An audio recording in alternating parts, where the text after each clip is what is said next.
बिस्मिल्लाहिर्रहमानिर्रहीम। आज के इस सेशन में हम ये सीखेंगे कि प्रोड्यूसर सरप्लस क्या होता है और इसकी ग्राफिकल रिप्रेजेंटेशन कैसे होती है। तो स्टार्ट करते हैं हम सरप्लस से।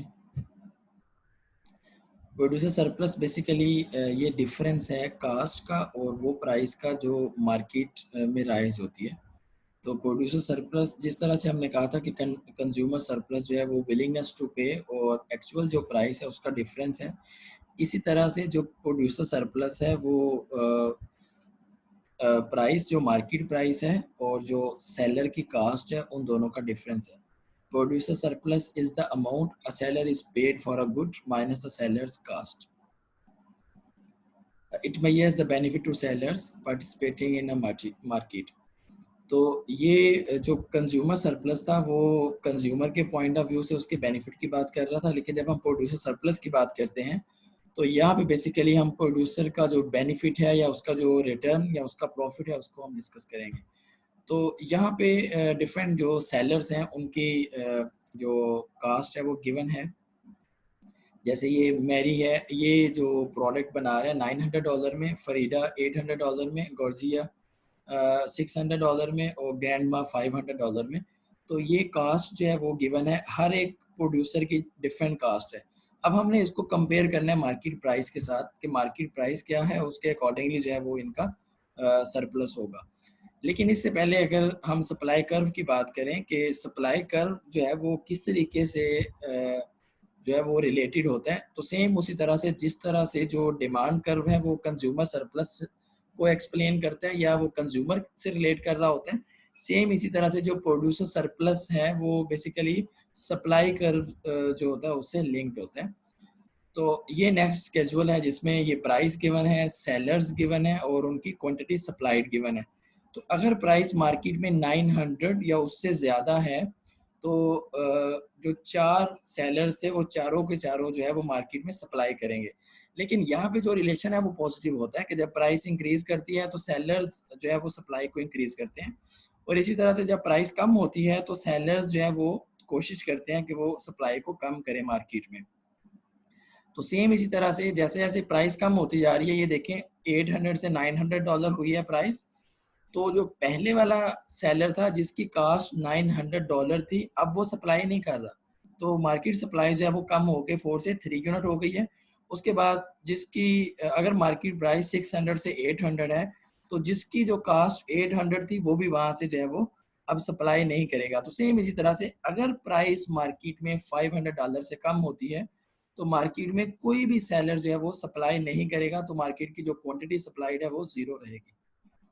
उसके बाद अगर हम इन चारों सेलर्स की सप्लाई को एक ग्राफ पे शो करें तो ये देखें वर्टिकल एक्सिस पे हमने प्राइस को लिया हुआ है और हॉरिजॉन्टल एक्सिस पे हमने जो है वो क्वांटिटी को लिया हुआ है।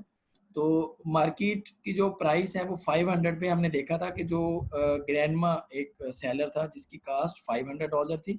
उसके बाद अगर हम ये सबसे ऊपर देखें मैरीज कास्ट वो $900 है। तो ये हर एक के अकॉर्डिंगली हमने इनकी कास्ट को देखते हुए और जितने यूनिट्स मार्केट में सप्लाई हो रहे हैं, अब ये देखें जब हम पहले पर्सन की बात कर रहे थे ग्रैंडमा की, तो उसकी जो कास्ट थी वो $1 1 यूनिट थी, जहाँ पे उसकी जो प्राइस है वो $500 थी।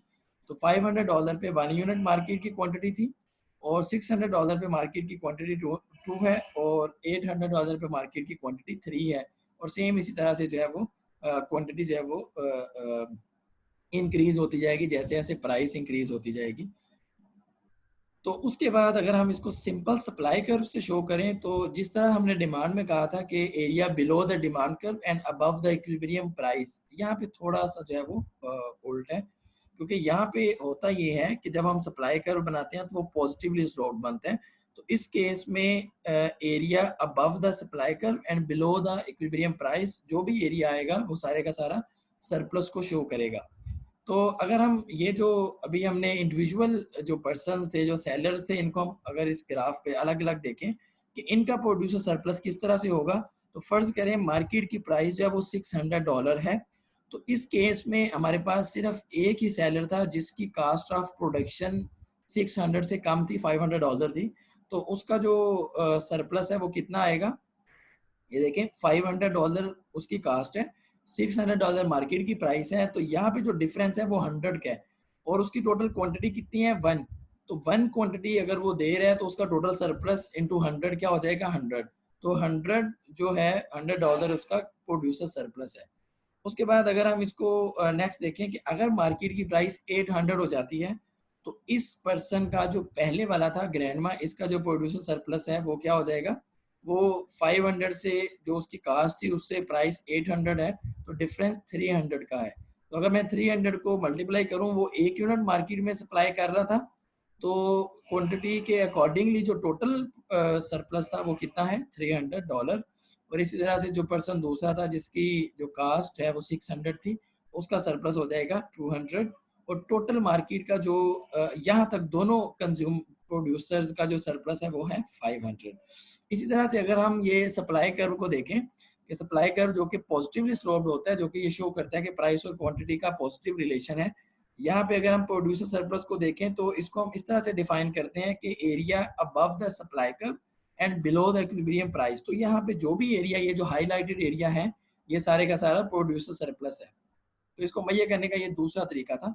अब फर्ज करें कि मार्केट की प्राइस P1 से P2 पे चली जाती है, तो जब प्राइस P1 से P2 पे जाती है, इंक्रीज हो जाती है, तो इनिशियल जो प्रोड्यूसर सरप्लस है वो तो ये था, अब ये भी ऐड हो गया सारा। अब ये वाला तो इनिशियल के साथ ऐड होगा क्योंकि ये क्वांटिटी 1 के साथ लिंक्ड है, लेकिन जब हम 2 पे गए हैं तो जो प्रोड्यूसर है वो क्वांटिटी को इंक्रीज करेगा।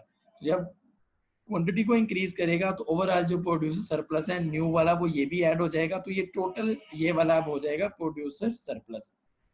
उसके बाद यहाँ तक हमने जो 2-3 बातें की हैं, एक ये था कि प्रोड्यूसर सरप्लस होता क्या है और इसको मेजर कैसे किया जाता है, और उसके बाद इसको ग्राफ के साथ किस तरह से रिप्रेजेंट किया जाता है।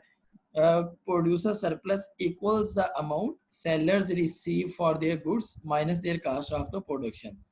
Producer surplus measures the benefit sellers get from participating in a market. Producer surplus can be computed by finding the area below the price and above the supply curve.